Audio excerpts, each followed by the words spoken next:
Hər arvad oturub söhbət eləyir. 2 dənə həyat yoldaşı. Günün istənilən vaxt. Oturub dərdləşirlər, danışırlar. Ailə mühitində. Buyurur ki, bu danışmaq Kəbə evində etikaf eləməkdən üstündür. Kəbə evində etikaf bilirsiniz də ümumiyyətlə nədir? Etikaf budur ki, bir adam məscidə girir 3 gün, oradan çıxmır.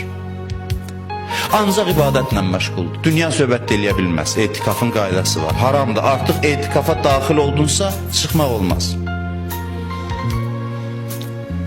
Ancaq zəruri şey üçün yemək yeyə bilər, bir də üzr istəyirəm, zəruri ehtiyacları üçün. Amma girir məsciddə oturur, 3 gün davamlı Kəbə evinin yanında 3 gün etikafdan bu bir neçə dəqiqə söhbət üstündür. Rahat mühitdə oturmuşsan, yemirsən, içmirsən, heç bir çətinliyi yoxdur. Evində bu savab olduğu halda sən ona fikir vermə, get bayırda savab axtar. Bu görsənir ki, sən özün-özü alladırsan.